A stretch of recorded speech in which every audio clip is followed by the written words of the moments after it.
दोस्तों, आप सभी का इस एक नई कहानी में बहुत बहुत स्वागत है। आज मैं आप लोगों को लेकर आई हूँ दो सांपों की कहानी, जो कि एक सच्ची घटना पर आधारित है।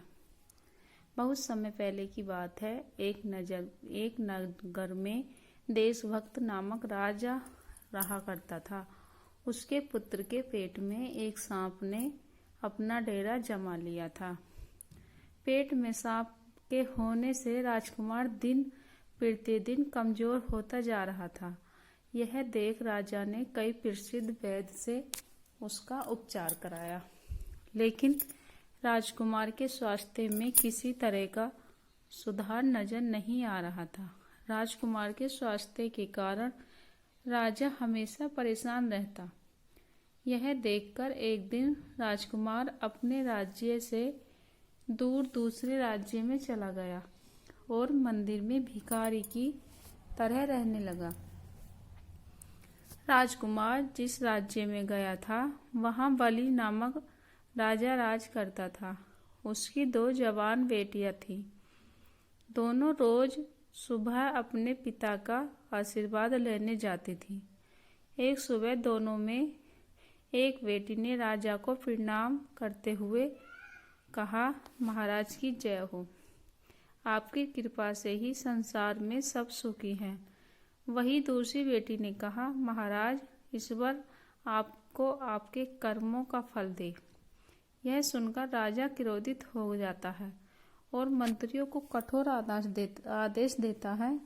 कठोर शब्द बोलने वाली इस लड़की की शादी किसी गरीब लड़के के साथ कर दो, ताकि ये अपने कर्मों का फल स्वयं चख ले। राजा के आदेश के चलते मंत्री मंदिर के पास बैठे भिखारी से उसकी शादी कर देते हैं। वह भिखारी वही राजकुमार था जिसके पेट में सांप ने डेरा बना रखा था। राजकुमारी उसे ही अपना पति मानकर सेवा करने लगती है। कुछ दिन बाद दोनों मंदिर छोड़कर दूसरे देश की यात्रा पर निकल जाते हैं, क्योंकि दोनों मंदिर में रहना सही नहीं समझते। सफर के दौरान रास्ते में राजकुमार थक जाता है और एक पेड़ के नीचे विश्राम करने लगता है। राजकुमारी पास के गांव से भोजन लाने के लिए चली जाती है। जब वह वापस आती है तो सोए हुए पति के मुंह से एक सांप को निकलते देखती है। साथ ही पास के एक बिल से भी सांप निकलता है। दोनों सांप बात करने लगते हैं, जिसे छिपकर राजकुमारी सुन लेती है। एक सांप कहता है, तुम इस राजकुमार के पेट में रहकर इसे तकलीफ क्यों दे रहे हो? साथ ही तुम खुद के जीवन को भी खतरे में डाल रहे हो।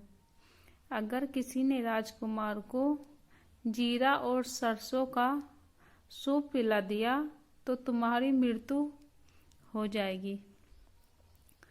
फिर राजकुमारी के मुंह से निकला सांप कहता है, तुम इस बिल में रखे सोने के घड़े की रक्षा क्यों करते हो, जो तुम्हारे किसी काम के नहीं है? अगर किसी को इन घड़े के बारे में पता चल गया तो वो बिल में गर्म पानी या गर्म तेल डालकर तुम्हारी जान ले लेगा।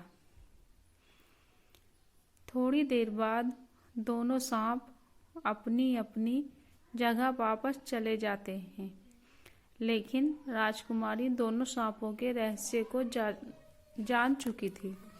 इसलिए राजकुमारी पहले राजकुमार को भोजन के साथ जीरा और सरसों का सूप पिला देती है।